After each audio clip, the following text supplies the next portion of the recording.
Let me tell you something that's been brewing in Cleveland, and it's not the kind of story that gets handed to you through an official press release or a tidy beat reporter quote. This one lives in the hallways, in the body language of coaches who choose their words like lawyers, in the practice reps that nobody broadcasts, and in one specific conversation inside a head coach's office that, once you understand what was said and who said it, tells you everything you need to know about the state of this quarterback battle. I want to take you inside all of it, not the surface version, not the condensed take, the full picture, because what's happening in Berea right now is bigger than a depth chart decision. It's a story about pressure, character, and what happens when a young player starts winning a competition that wasn't supposed to be his to win. Start with the practice field, because that's where the real story is being written. Shedeur Sanders has been doing things at these voluntary OTAs that genuinely have people inside that facility stopping mid-conversation to recalibrate their expectations. And I want to be precise about what I mean, because this is not the kind of statement I throw around loosely. I'm not describing flashes. A good throw here, a clean rep there, the kind of highlight moment that gets packaged into a 30-second clip and passed around without context. I'm describing something rarer and more meaningful than that. I'm describing consistency. Real, sustained, repeatable consistency across an extended evaluation window. The kind that can't be manufactured or performed because there are too many variables across too many repetitions for a player to fake his way through it. The completion numbers have been the first thing people notice, but those numbers only capture part of what's been happening. The intermediate throws, the routes that draft analysts specifically flagged during the pre-draft process as a potential concern,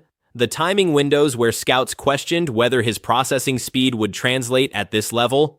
Those throws have been landing with exactly the kind of weight and placement that coaches are looking for. Not close enough, on time and on target. His connection with Talon Wallace has moved past the stage where it looks like two players still learning each other's tendencies and into something that has the look of actual football communication. The kind where a receiver doesn't have to think about where the ball is going because he already knows.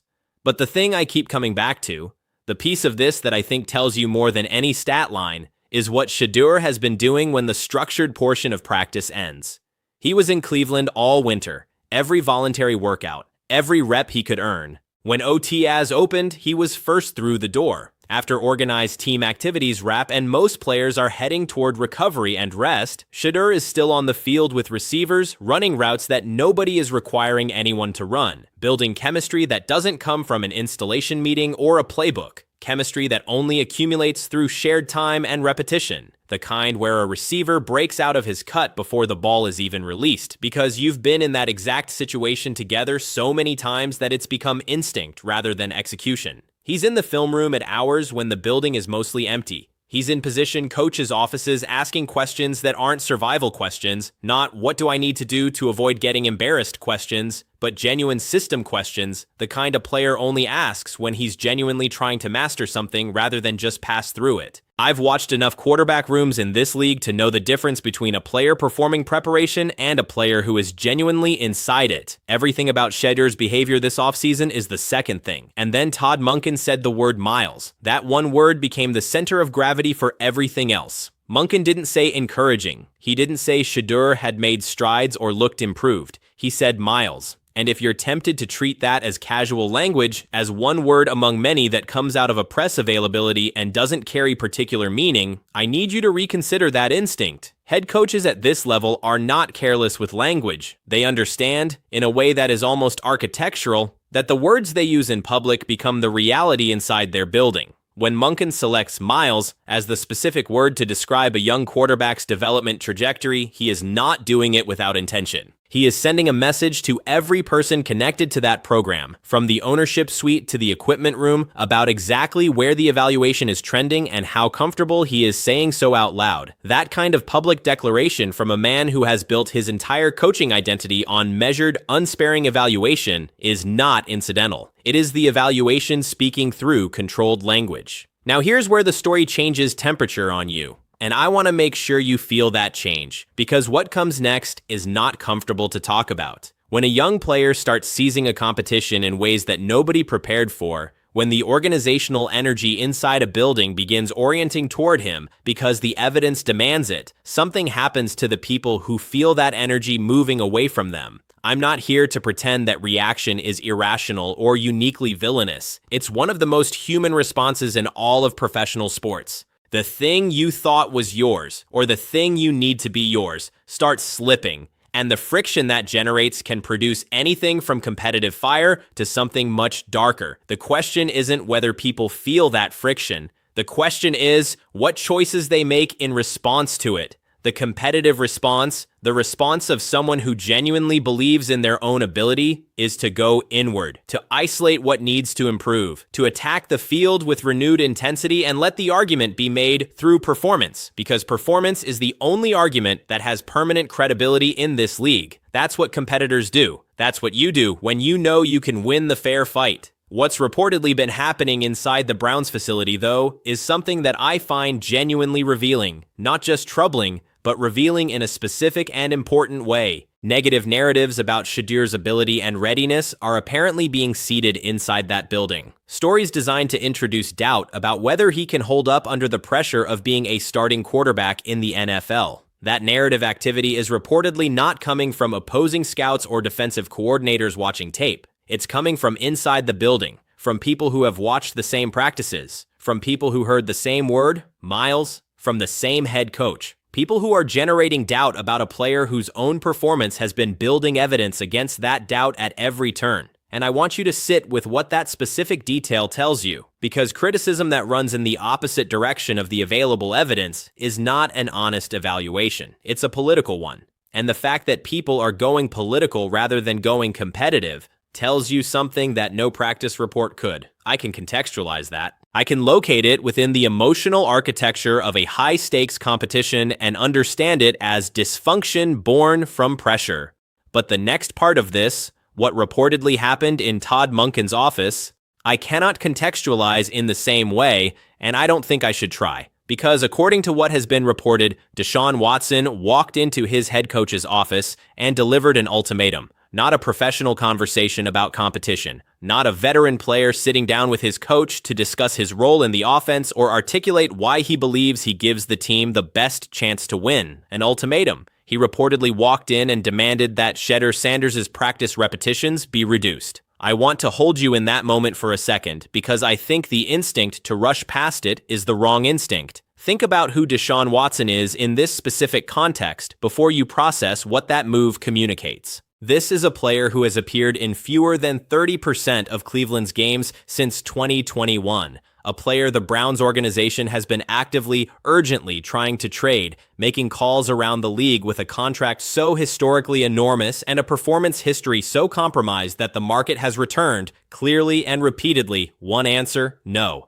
Not maybe at the right price. Not let's talk structure. No. The contract is fully guaranteed. $230 million guaranteed, in a situation where his trade value has functionally dissolved, and the organization has been absorbing that financial reality while trying to find any path forward that doesn't involve him. That is the man who decided the appropriate move was to walk into Todd Monken's office and try to restrict his competition's opportunity, rather than outcompete him. He did not walk in with a film study. He did not walk in with a rehearsed argument about what he offers that the rookie can't. He walked in and asked for the fight to be made unequal, and I need you to understand how much that single choice communicates, because it communicates something enormous about the private evaluation he has already run on himself. When you go into a room and try to engineer an unfair advantage rather than win the fair fight, you are not projecting confidence. You are projecting the conclusion of a very honest internal reckoning. Players who genuinely believe they can beat the competition with equal opportunity do not ask for the competition to be structured unequally. They compete. The request itself is the confession. Walking into that office with that ultimatum was Watson telling Monken, and eventually everyone, that in the quiet hours when nobody was watching and nobody needed to be performed for, the math had already come back wrong. The ultimatum is what losing sounds like before anyone has officially announced the result. And then there is the question of who he walked that ultimatum into, because Monken is not a coach who responds to that kind of pressure by softening an evaluation. This is the man who publicly called it embarrassing when his own quarterbacks got scored on during 7-on-7. not the defense, his own quarterbacks, because the standard he applies to that position is absolute, and he is not afraid to say so in public. This is the coach who, without a grace period, without a conversation, benched a veteran offensive lineman after a single false start and inserted a rookie because the standard doesn't make accommodations for experience. He has said explicitly that nothing in his program comes with grandfathered protections, not contract size, not reputation, not previous standing in the organization. The evaluation is the evaluation. It doesn't respond to financial arguments or veteran status or how much someone needs a result. If anything, trying to apply that kind of leverage to a coach with that specific philosophy probably produced the opposite of the intended effect. You don't pressure someone who operates on pure football merit into bending toward politics. You pressure someone like that and they go clearer. The demand almost certainly clarified something for Monken rather than moving it in Watson's direction. The ownership layer of this seals everything together in a way that I think is structurally decisive and maybe underappreciated in the broader conversation. Jimmy Haslam, the man who authorized that contract, who has spent years defending a $230 million investment through injuries and absence and performance that fell so far short of what that price tag was supposed to buy, has reportedly arrived at a conclusion. The Watson chapter is over. Think about what it means for the man who made the bet to finally determine that no amount of time or organizational commitment can save it. Because up until that point of alignment, there was always the theoretical possibility of a gap. A space between what the coaching staff wanted and what ownership felt pressure to protect given the financial exposure.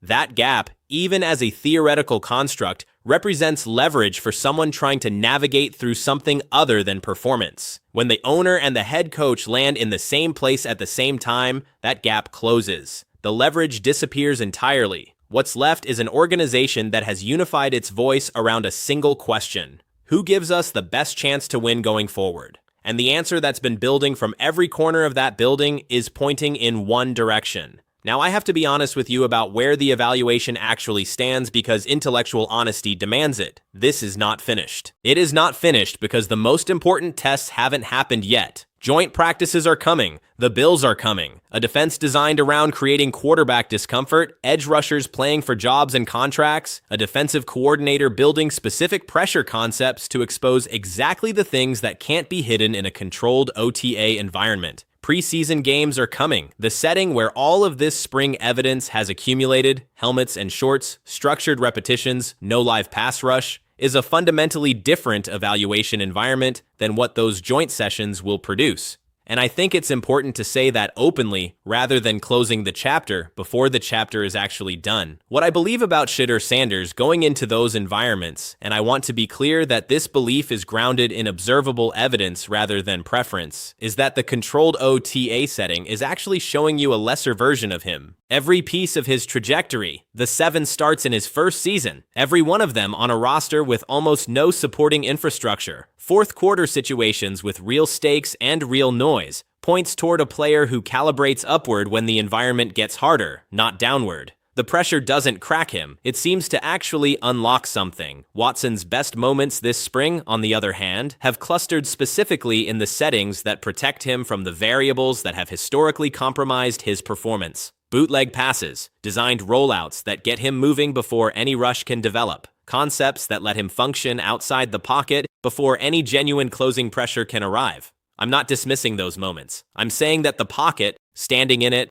processing under sustained live pressure, making decisions while the structure collapses, is where this evaluation gets completed in an honest way. And when that environment arrives, the evidence I've accumulated about how Shedeur operates in exactly those conditions tells me that what we've been watching build all spring is going to get confirmed rather than dismantled. The internal chaos, the political maneuvering, the rumor seeding, the ultimatum, all of it functions paradoxically as clarifying information rather than as noise. People do not attempt to corrupt a competition through back channels when they are confident in their ability to win it in the open. The attempt to change the conditions rather than improve the performance is itself a data point. It tells you that the people making those attempts have run the honest private math and arrived at an answer they didn't want. And now they're trying to alter the answer by altering the circumstances rather than altering themselves. That is not the behavior of someone in a winning position. That is the behavior of someone managing a loss while trying to prevent others from seeing it clearly. Monken sees all of it. That's the part of this story that I find almost poetic in a football logic kind of way. The coach who has structured the entire evaluation around one uncompromising question, who gives us the best chance to win, is watching every piece of the competition simultaneously. The performance on the field, the effort off it, the preparation in the film room, and the behavior when the competition gets uncomfortable. All of it is information, and the attempts to pressure him away from a clear-eyed evaluation of that information are not producing the intended outcome. They are producing clarity about who is competing and who is maneuvering, about who trusts the process and who needs the process rigged to survive it. In Monken's framework, those are not equivalent paths. They lead to very different places. What I keep landing on when I step back and look at everything that's happened this spring is the deliberateness of Shedeur's focus. While other people in that building have been spending their energy on narratives and ultimatums and political positioning, he has been in the film room. He has been on the field after practice ends, throwing with receivers, building the kind of accumulated trust that coaches carry into their most important decisions, even when they can't fully explain why they carry it. He is not engaging with the noise. He is not running a media campaign on his own behalf or sending signals through intermediaries. He is making the argument through the football, one throw at a time, one session at a time, one film meeting at a time. The quiet compounding kind of credibility that becomes very loud when the moment that matters finally arrives. If the joint practices and preseason games reflect what this entire spring has been pointing toward, and everything I've watched and processed leads me to believe they will, then this competition resolves itself without anyone needing to hold a press conference or draft a statement. The formal announcement becomes a formality. The real decision gets made in the honest space between the practice field and the film room, in the moments when the pocket collapses and the noise is real, and everything a quarterback actually is gets exposed under genuine conditions. That is where this ends. And right now, everything is pointing toward one answer. Shedeur Sanders is building a case that keeps getting stronger while the people around him are trying to dismantle it through every available method except the only one that actually counts. And the man who makes the decision is watching every single move with complete clarity. That combination doesn't produce ambiguity. It produces an outcome. And Cleveland already knows what it is.